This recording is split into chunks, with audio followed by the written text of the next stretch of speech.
Dan yang menarik yang pernah saya baca, Yasrib sebelum meninggal ini menulis surat yang ditujukan kepada keturunannya suatu saat nanti. Surat itu boleh dibuka suatu saat karena berisikan akan ada nabi yang terakhir tinggal di Yasrib, meninggal juga di Yasrib. Nah, ternyata betul Rasulullah Shallallahu Alaihi Wasallam. Dan menariknya juga dalam penjelasan riwayat, ya, dijelaskan Nabi Musa alaihissalam itu menyuruh kepada Bani Israel, kaumnya, agar pergi menempati sebuah lembah yang bernama Yasrib, karena disitulah akan ada nabi yang terakhir yang dijanjikan oleh Allah. Makanya nanti Bani Israel yang kelak akan menjadi orang-orang Yahudi itu terbagi menjadi 3 suku di Madinah. Ada Bani Quraidah, Bani An-Nadir, dan Bani Qainuqa. Tiga bani dari orang-orang Yahudi Bani Israel yang itu tinggal di Madinah. Belum lagi di utara Madinah, Khaybar.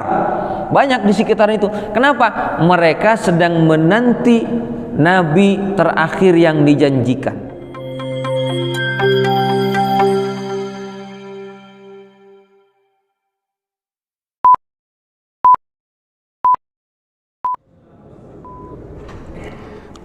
Bismillahirrahmanirrahim.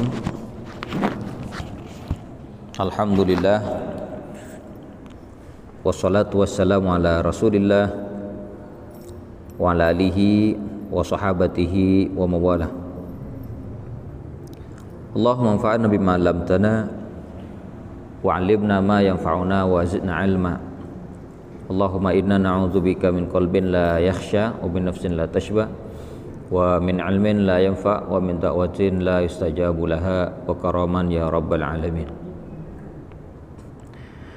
Alhamdulillah, para jamaah, para mustami'in, bersyukur kepada Allah atas nikmat yang kita dapatkan.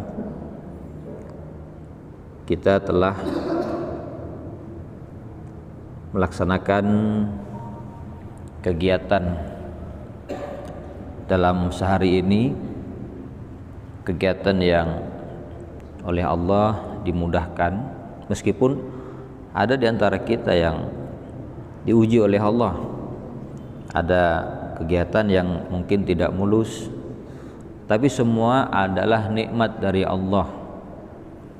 Nikmat sewajib dan gola seteja mensyukuri, tak kenging merasa diri hebat pas merasa ini saya kerjakan nika elakoni kalaban kakuatin TV, itu tidak boleh. Nikahnya mana noro ocakna fi korun kan senikah, Pak.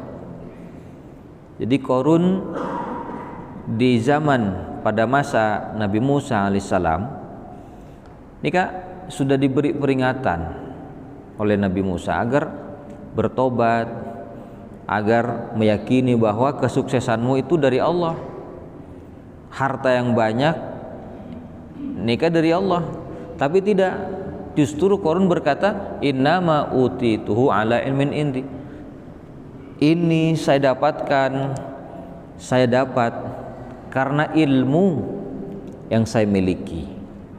Kemampuan ekonomi saya kandi kula misalkan, kemampuan kecakapan atau apalah, pas melupai lupa kepada Allah, ini nggak tak kengi. Dan itu bukan karakter orang beriman. Kita yang Islam, yang percaya akan karunia dari Allah, kita tetap menyandarkan semua yang kita kerjakan, kesuksesan yang kita miliki itu karena Allah yang memudahkan, karena Allah yang mentakdirkan, bukan karena hebatnya kita. Allah memudahkan. Banyak orang Pak, saya pinter tapi tak sukses, malah ada orang tak pinter tak sekolah sukses. Kenapa? Ini dari Allah. Bodoh orang SD tak lulus kana, tapi bos, juragan. Wadah saya kuliah pun sampai SS sana apa? Aku aja jual ring-ringan. Kenapa? Karena kesuksesan mereka dari Allah, benih dari kemampuan apa? Mereka penting gih. Walaupun sampean senantiasa bersyukur kepada Allah.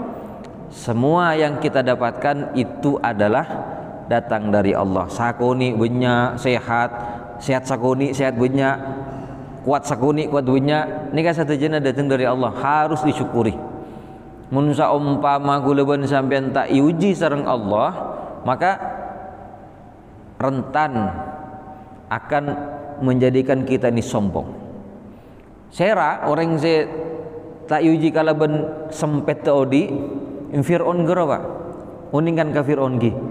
Fir'aun wanika dalam penjelasan, Fir'aun wanika raja yang besar, kerajaannya meliputi Mesir dan di luar Mesir sampai ke Palestina, termasuk Fir'aun tak pernah sakit. Fir'aun tak pernah sakit. Karena nengi Mesir wanika tempat dari berbagai macam tanam-tanaman, jak mungi semakin apotek hidup. Bada basol, kisah, fum, bawang merah, bawang putih, timun dan sebagainya. Yang itu dikonsumsi dengan benar, ini kata ti obat. Sehingga apa? Kehidupan raja Mesir, Fir'aun, dan termasuk banyak dari rakyatnya, khususnya Fir'aun, tak sakit sekali. Sehingga dia mengangkat dirinya harus disembah, karena dia merasa diri sebagai yang harus ditaati, mengaku sebagai Tuhan. Nah, kesombongan itulah puncaknya, karena tidak diuji dengan kenikmatan, dengan kesempitan hidup. Karena Allah ini adil. Kita barangkali waduh sesoki, saking tak bisa menikmati kesogian Pak. Coba orang sakit stroke, sama rai stroke, soki taning santa gulina Pak. Waduh orang jauh kesing manis soki, tak oleh akan cukup ajam. Tak oleh ada makan restoran, nasi jagung, nasi botiwi betesen. Itu keadilan Allah. Unsa umpama lazui pabri nikmat kapi sareng Allah, berarti kan tidak ada ujian. Oleh karena itu bersyukur kepada Allah. Walaupun sedikit nikmat, tapi itu semua adalah ujian. Ini kamu mukaddimah. Kembali kepada persoalan pembahasan sebiasa kita bahas, yaitu hadis-hadis Rasul Shallallahu Alaihi Wasallam. Hadis qala Imam Al-Bukhari radhiyallahu an Anasin qala, dari Anas bin Malik adawu qadiman Nabi sallallahu alaihi wasallam al-Madinatah. Qadima datang Nabi sallallahu alaihi wasallam ke Madinah. Wa amara bi bina'il masjidi, dan Rasul memerintah membangun masjid. Faqala, pasadabu Rasul, ya Bani Najjar, wahai Bani An-Najjar, saminuni, tentukan harganya kepadaku, ambillah keuntungannya, ambillah atau tentukan harganya, jual dengan harga. Faqalu, maka Bani An-Najjar berkata, la natlubu samanahu illa ilallahi, kita tidak akan minta harganya, harga tanah yang mau dibeli oleh Rasul untuk pembangunan masjid, maksudnya pembebasan tanah. Berarti pada zaman lambat membebaskan tanah untuk bangun masjid. Illa ilallah, kecuali kita hanya berharap harganya dari Allah. Famara bi quburil musyrikina fanubishat, maka Rasul memerintah membongkar kuburan orang-orang musyrik, maksudnya daerah komplek masjid yang akan dibangun itu ada beberapa kuburan orang-orang musyrik terdahulu, makanya dibongkar, diangkat, dipindahkan. Summa bil khirabi fasuwiyat, kemudian tanah-tanah yang berlubang itu diratakan. Wa bin nakhli faquti'ah. Pas memerintah juga Rasul terhadap pohon-pohon kurma eboger ditebang, fasofu an-nakhl. Maka para sahabat kemudian membariskan, meletakkan secara berjajar, berbaris bunggana kurma kiblatal masjid, yaitu di arah kiblat di masjid. Para hadirin, para jamaah, hadis kadinto menjelaskan tentang berkaitan dengan Masjid Nabawi. Nah, ini banyak hal menarik berkaitan Masjid Nabi Sallallahu Alaihi Wasallam. Nabi Sallallahu Alaihi Wasallam kadinto datang dari Mekah dalam rangka berhijrah atas perintah Allah. Ban hadir Nabi di Madinah itu bertepatan pada hari Jumat. Masuk Madinah hari Jumat pada tanggal 12 Rabiul Awal. Ini tanggal 12 Rabiul Awal ini sepertinya sesuatu yang ada makna. Karena apa? Termasuk juga lahirnya Nabi dalam penjelasan ahli tarikh atau ahli sirah itu dikatakan mayoritas ulama berpendapat mengatakan lahirnya Nabi kita pada subuh hari Senin tanggal 12 Rabiul Awal.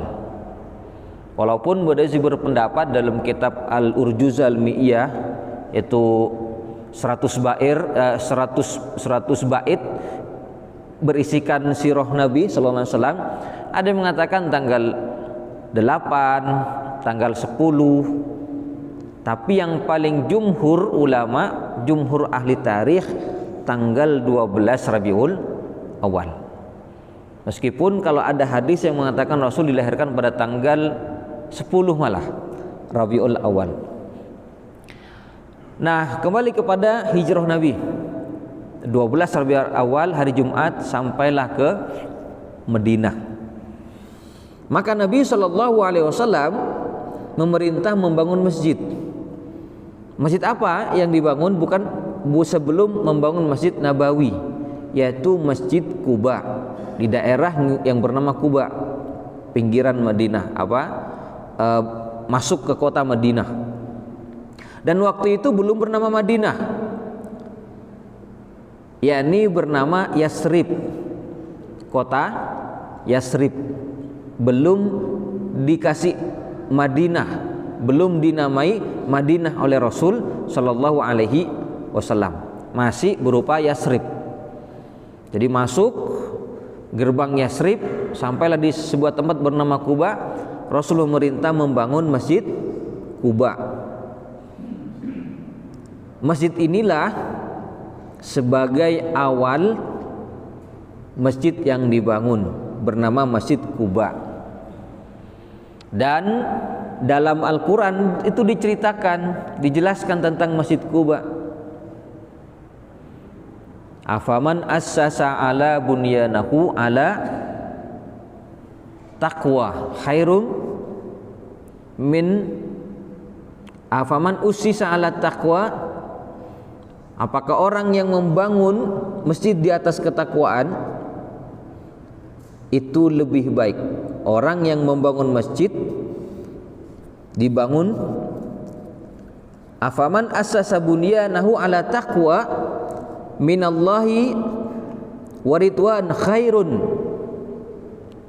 Orang yang membangun masjid, yaitu Masjid Quba, dibangun di atas ketakwaan, itu lebih baik daripada masjid yang tidak dibangun di atas ketakwaan. Dalam surat At-Taubah. Ini menunjukkan masjid pertama yang dibangun di atas dasar takwa adalah Masjid Quba. Di situ Rasul tinggal selama 14 hari. Dan sampai pada hari Jumat. Di saat itulah Rasul Shallallahu Alaihi Wasallam melaksanakan sholat Jumat, sholat yang pertama, sholat Jumat di Masjid Quba. Para jamaah sekalian, kemudian setelah Rasul Shallallahu Alaihi Wasallam Masjid Quba, maka Rasul melanjutkan perjalanan, menaiki ontanya, dan sampailah onta tadi di sebuah komplek pertanahan yang diceritakan oleh Nabi Shallallahu Alaihi Wasallam. Tanah itu mau dibeli, maka Nabi mengatakan, saminuni, ayo berikan harganya kepadaku, tentukan harganya. Ternyata Bani Najjar sebagai keluarga besar yang bertanggung jawab atas tanah ini, di mana tanah itu milik dua anak yatim yang bernama Sahal dan Suhail, anak yatim.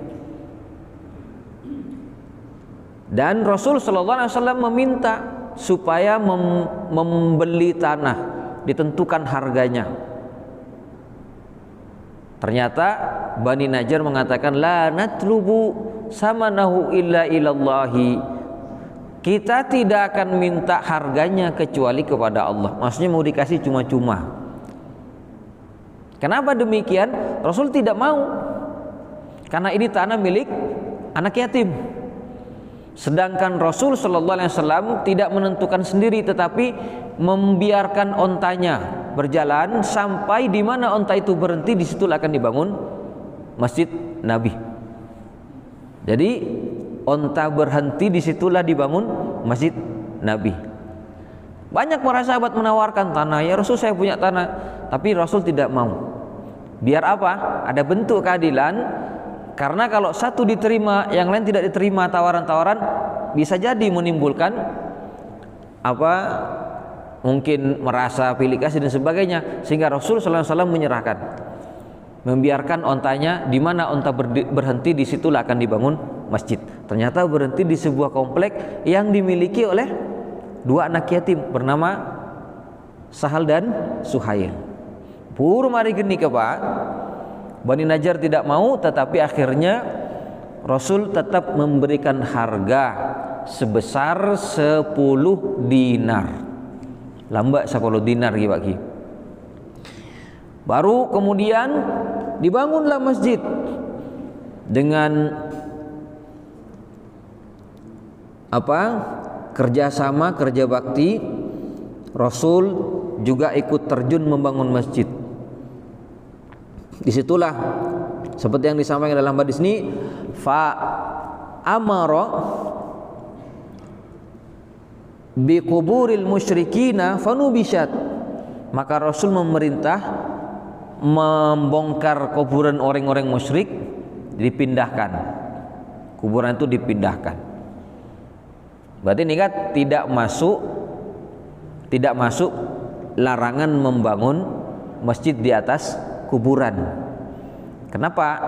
Karena hadis yang Rasul mengatakan membangun masjid atau menjadikan masjid sebagai kuburan sebagai masjid, la tattakhidhu kubur masajid, jangan jadikan kubur sebagai masjid. Itu disampaikan oleh Rasul setelah di kemudian hari.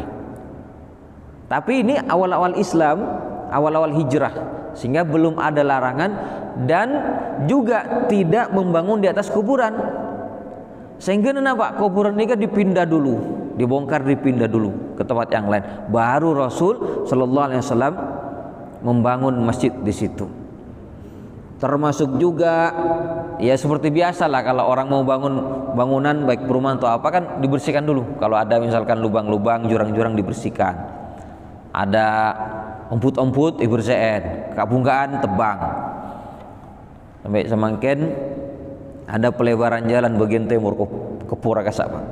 Iya, pohon-pohon besar, bungkanan acem sejar aja ditebang. Sampai ramu-ramu nayangka. Karena apa? perluasan pelebaran jalan raya. Ya ternyata di zaman Rasul sudah ada proyek itu, tapi ini proyeknya dalam rangka mengembangkan syiar Islam yang memang diperintah oleh Allah Subhanahu wa taala. Masjid terbaik, masjid utama setelah Masjid Al-Haram, Masjid Nabi, baru setelah itu Masjid Al-Aqsa. Ini syiar dalam Islam. Para jamaah sekalian, wa bin nakhli faqutia, termasuk pohon-pohon kurma ditebang di saat itu untuk pembangunan masjid. Karena memang ini zaman Rasul sendiri, masjid itu tidak seperti zaman kita, tidak secanggih zaman sekarang. Masjid itu dibangun, tiangnya, atap-atapnya itu dari kurma, tiangnya dari kaju bunggana kurma, termasuk atapnya itu masih terbuat dari pelepah kurma juga. Sehingga montoron ojan, ya wajar kalau airnya itu ngelocor. Dalam riwayat kan begitu, Nabi Rasul SAW sholat pas tepat hujan, air itu masuk ke dalam masjid, etemona asojud, pasir dan air yang basah itu menempel di jidat Rasul dan jidat para sahabat. Guru bila salam, assalamualaikum warahmatullah, assalamualaikum warahmatullah, baru membersihkan pasir yang ada di jidatnya. Kenapa? Karena waktu itu masih tidak secanggih seperti sekarang, tidak ada atap, apalagi lantainya masih pasir, belum ada keramik tehel seperti sekarang. Para jemaah sekalian yang sama-sama berbahagia, termasuk dalam hadis ini mengisyaratkan kalau untuk membuat sebuah perkampungan mulailah dari membangun masjid. Ya ternyata ada juga komplek-komplek perumahan di situ dibangun masjid juga, walaupun sebenarnya bukan utama masjid dulu ya. Perumahannya kan targetnya jual rumah, Pak. Rumah dulu dibangun, nanti kalau kelihatan banyak baru dibangun masjid. Nah, dalam Islam nggak begitu. Kalau mau bikin perkampungan, masjid dulu, karena ini merupakan rumah orang Islam. Al-masjidu baitu kulli taqin, kata Nabi. Masjid nika combokna semua orang bertakwa. Combokna saben-saben orang takwa. Maka namun beda orang tandi Roma, silakan tidur di masjid. Para jamaah sekalian yang sama-sama berbahagia, dari hadis Gadinto banyak hal-hal menarik berkaitan dengan Masjid Nabi, termasuk berkaitan dengan Madinah, kota Yasrib. Karena apa? Yasrib nikah asal usulnya sebenarnya nama orang. Asal usulnya menikahnya mana? Orang.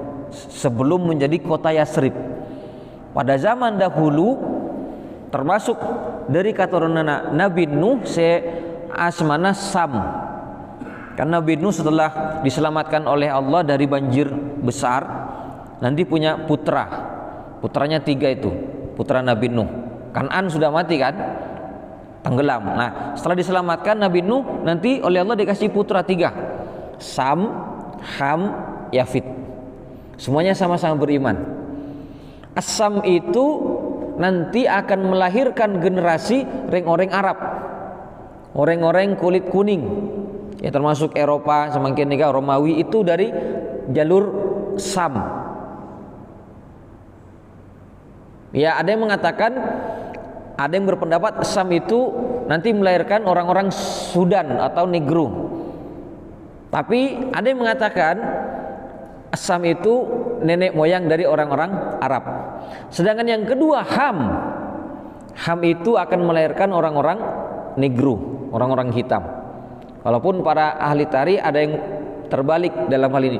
Ada yang mengatakan Ham nenek moyang orang Arab, Sam nenek moyang orang Sudan. Ada yang mengatakan Sam nenek moyang orang Arab, sedangkan Ham nenek moyang orang Negro.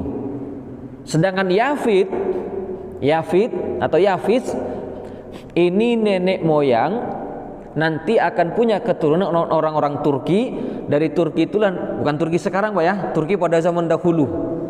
Meni Turki semangken, Turki cuman lamba. Nanti dari Turki ini melahirkan orang-orang kulit putih bermata sipit, ya bangsa Cina, termasuk bangsa Melayu seperti kita. Di keturunan dari Yafid. Yafid bin Nuh. Ada Sam bin Nuh dan Ham bin Nuh. Para jemaah sekalian, nah di antara keturunan Sam ada yang bernama Yafid, ada yang bernama Yasrib. Yasrib bin Qainah nyambung ke Sam bin Nuh. Nah, itu menempati sebuah tempat yang kelak ketika berketurunan nanti akan menjadi sebuah nama kota bernama Yasrib. Dan yang menarik yang pernah saya baca, Yasrib sebelum meninggal ini menulis surat yang ditujukan kepada keturunannya suatu saat nanti. Surat itu boleh dibuka suatu saat karena berisikan akan ada nabi yang terakhir tinggal di Yasrib, meninggal juga di Yasrib. Nah, ternyata betul Rasulullah Shallallahu Alaihi Wasallam. Dan menariknya juga dalam penjelasan riwayat, ya dijelaskan Nabi Musa alaihissalam itu menyuruh kepada Bani Israel kaumnya agar pergi menempati sebuah lembah yang bernama Yasrib, karena disitulah akan ada nabi yang terakhir yang dijanjikan oleh Allah. Makanya nanti Bani Israel yang kelak akan menjadi orang-orang Yahudi itu terbagi menjadi 3 suku di Madinah. Ada Bani Quraidah, Bani An-Nadir, dan Bani Qainqa. Tiga bani dari orang-orang Yahudi Bani Israel yang itu tinggal di Madinah. Belum lagi di utara Madinah, Khaybar. Banyak di sekitar itu. Kenapa? Mereka sedang menanti nabi terakhir yang dijanjikan. Walaupun setelah nanti dilahirkanlah Rasulullah dan diangkat, setelah tersebar agama Islam, Rasul dikenal orang-orang Yahudi, pada akhirnya ditolak juga. Kenapa? Anggapannya, keyakinannya nabi yang terakhir harus berasal dari Bani Israel, bukan dari orang-orang Arab. Disinilah diantara kenapa orang-orang Yahudi tak hendak masuk Islam, karena kebencian, hasadam min indi anfusihim, rasa hasad yang dimiliki oleh orang-orang ahli kitab kepada Rasulullah. Kenapa kepada Rasul? Karena Rasul menikah bangsa Arab, si bangsa Arab menikah andi permusuhan besar ben orang-orang Yahudi senengi Yasrib. Nah, para jemaah sekalian yang sama-sama berbahagia,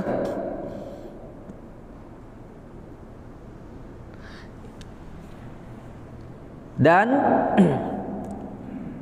setelah Rasul Shallallahu Alaihi Wasallam membangun masjid yang dinamai Masjid Nabawi atau Masjid Nabi, kemudian Yasrib dirubah menjadi apa? At-Thayyibah atau At-Thabah, atau Madinah At-Thabah atau Madinah At-Thayyibah. Kalau sekarang lebih masyhur dengan sebutan Madinah Al-Munawwarah. Nah, disitulah Rasul SAW mengembangkan Islam, mendakwahkan, menyebarkan Islam ke berbagai tempat, dan melaksanakan perintah Allah secara kafah, melaksanakan hukum-hukum Allah dari Madinah. Walaupun tidak menutup kemungkinan akan ada orang-orang yang tidak suka kepada Rasul, dan itu terbukti banyaknya orang-orang munafik. Dan orang-orang munafik itu termasuk dari penduduk setempat. Orang-orang munafik, baik dia dari kalangan Aus, suku Aus dan suku Khazraj, Karena Yasrib nanti punya keturunan yang terbagi menjadi dua suku, suku Aus dan Khazraj. Yang Aus dan Khazraj menikah merupakan sahabat yang disebut dengan sahabat Ansor, penolong Rasul, penduduk asli Yasrib. Nah, dari orang-orang Aus dan Khazraj menikah, badai pura-pura beriman kepada Rasul di depan Rasul dan sahabat nikah. Kami beriman, amanah, kami beriman. Bila badan ke masjid, as-salat paling ngadep, paling hebat, paling khusyuk, mon akompol ban Rasul. Tapi mana biya bali bensakan jaat, inna ma'akum innama nahnu mustaziyun. Enjang gua rapan ba nakapi pada benci. Kita cuman mengolok-olok congocora kepada Rasul, kepada sahabat. Wila polong bensakan jaat pada setan-setan akan begitu ayatnya. Wa idza khalau ila syayatinhim qalu inna ma'akum innama nahnu mustaziyun. Munapolong pun pada setan nak yang Rasulullah. Jawaban Allah. Apolong pada setan nak berkata, kami bersama kalian. Kami hanya mengolok-olok, menipu, mengecoh Rasul dan para sahabat. Jangan sampai gulun sampean andi karakter yang sedemikian. Munafik, nauzubillah. Nah, termasuk di antara orang-orang munafik itu bernama Abu Amir Ar-Rahib. Abu Amir Ar-Rahib nikah awalnya sebelum Islam dia dari penduduk setempat Madinah, dari suku Khazraj. Dia sebagai tokoh juga di Madinah, di Yasrib, tapi dia beragama Nasara. Setelah Rasul hijrah memiliki pengaruh yang besar di Madinah, maka Abu Amir Ar-Rahib ini benci kepada Rasul. Apalagi setelah Rasul menang dalam perang Badar. Maka Abu Amir Ar-Rahib datang ke Mekah memprovokasi supaya mengadakan penyerangan balik, yang puncaknya terjadilah perang Uhud. Mekah mengirim pasukan berperang di lembah Uhud dengan Rasul sallallahu alaihi wasallam. Ternyata apa? Abu Amir Ar-Rahib tidak berhenti di situ karena melihat tidak ada kemenangan pada orang-orang musyrikin Mekah. Akhirnya apa? Dia lari ke Romawi. Waktu itu namanya Heraklus atau Hirkol. Heraklus ya, atau Hirkol, Romawi Timur. Dan dari situ Abu Amir menulis surat kepada sesama orang munafiknya, ditulis agar kalian membangun sebuah masjid, dan masjid itu nanti kalau sudah selesai undang Rasul dan para sahabatnya. Lalu kalau sholat di situ kalian siapkan senjata. Karena apa? Kami dari Heraklos, dari kerajaan Romawi juga akan menyiapkan pasukan untuk memerangi Rasulullah. Maka mengundanglah orang-orang munafik kepada Rasul setelah masjid dibangun untuk datang ke situ. Rasul mengatakan, kami ini sedang safar menuju perang Tabuk menghadapi orang-orang Romawi. Ini saja, selesai sepulang dari Tabuk kami akan datang ke masjid kalian. Selesai peperangan, Rasul menang di perang Tabuk melawan orang-orang Romawi.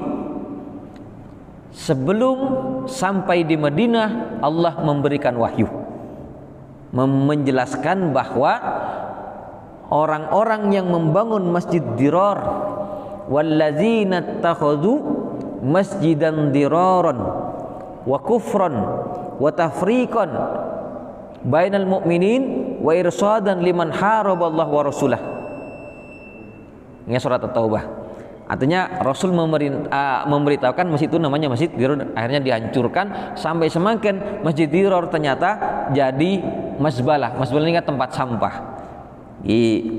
Ini sedikit tentang sirah Rasul sallallahu alaihi wasallam, walaupun tidak tuntas, saya yakin kita paham dan semoga bermanfaat. Saya mohon maaf atas segala kurangan yang sepurah. Assalamualaikum warahmatullahi wabarakatuh.